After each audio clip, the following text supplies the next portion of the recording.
Hai, hello, salam sejahtera Malaysia. Selamat datang ke channel Fels Lifestyle. Terima kasih kerana terus setia dan bersama di dalam channel ini.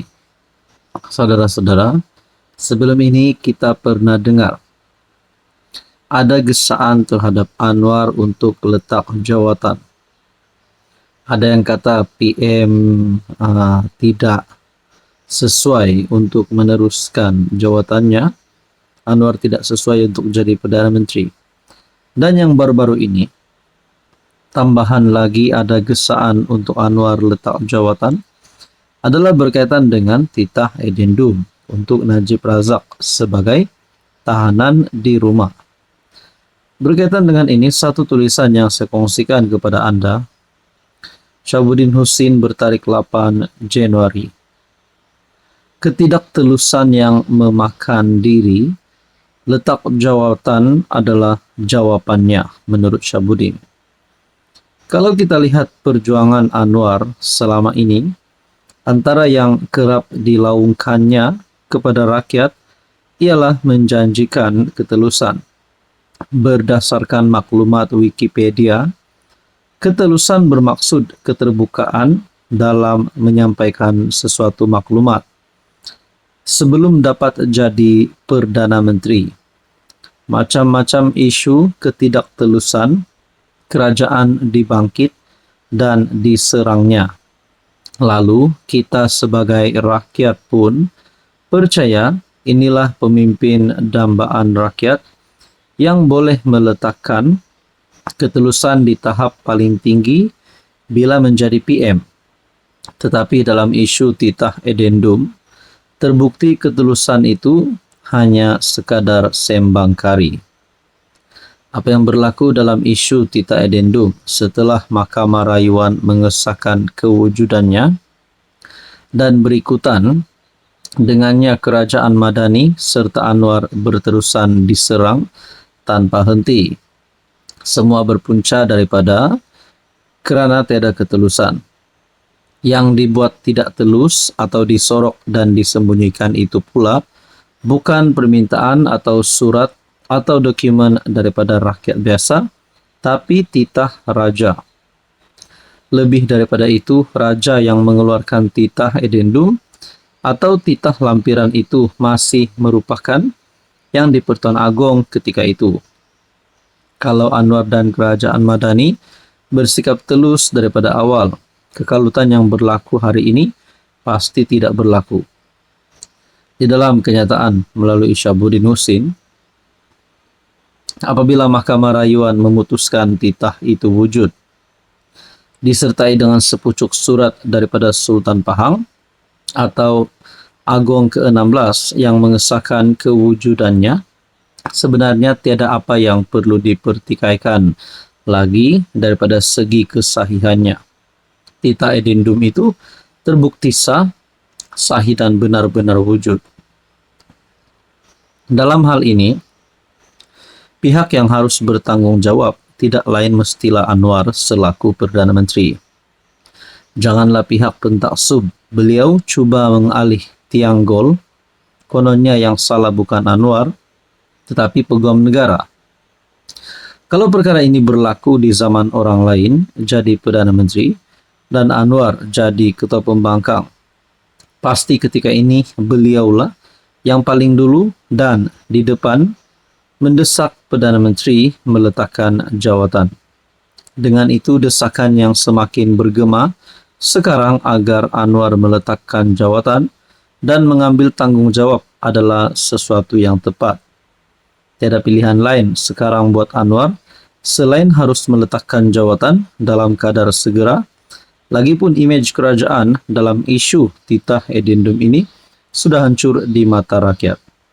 Lagi lama beliau kekal, lagi bertimbun ketidakyakinan serta penolakan rakyat terhadapnya. Berkaitan tulisan daripada Syahabuddin Husin 8 Januari, apa komen anda? Hai, hello, salam sejahtera Malaysia. Selamat datang ke channel Fels Lifestyle. Terima kasih kerana terus setia dan bersama di dalam channel ini. Saudara-saudara yang saya amat hormati,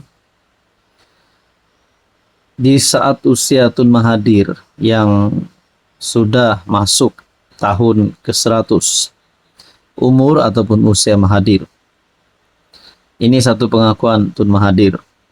Sudah pasti mana-mana pemimpin yang pernah menjadi Perdana Menteri, apatah lagi yang pernah menjadi Perdana Menteri sebanyak 2 kali, yaitu Tun Mahathir.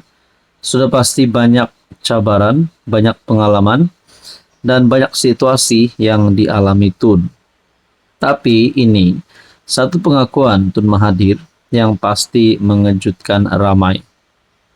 Ini mungkin mengejutkan Anwar sebagai PM hari ini dan juga SPRM. Karena dikatakan di sini berkaitan dengan mencuri. Wow. Ini satu artikel daripada Malaysia Kini.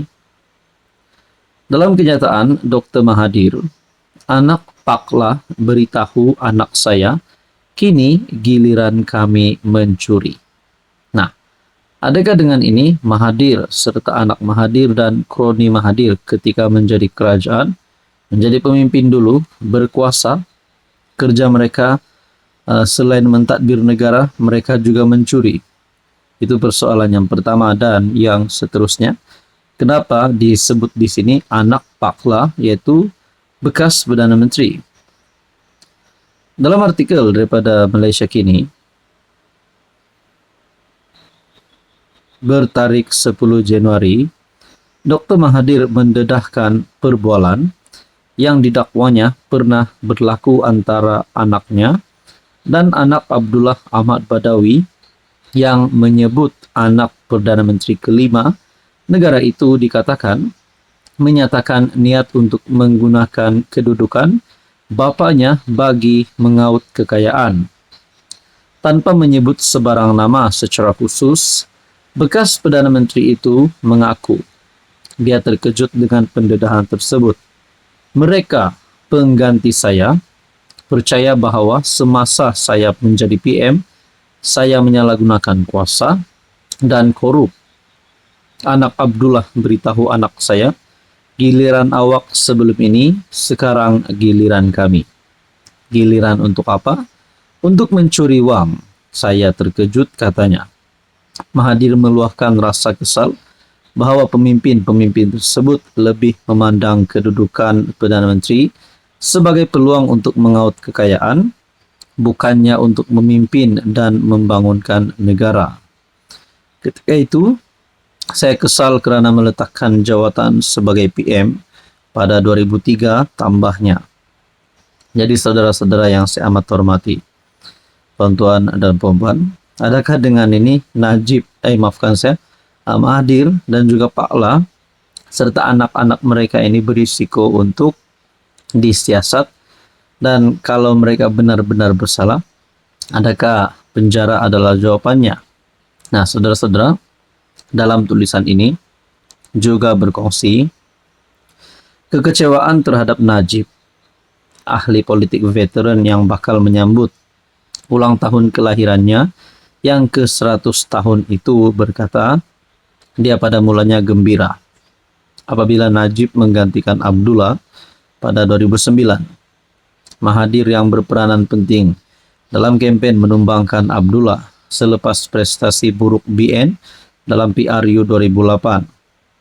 Dengan nada penyesalan, Mahathir berkata bahawa mungkin dirinya tidak sepatutnya meletakkan jawatan selepas 22 tahun di tampuk pemerintahan. Tetapi jika saya teruskan, saya tidak akan tahu kesilapan yang berlaku. Saudara-saudara, berkaitan dengan ini, apa komen Anda?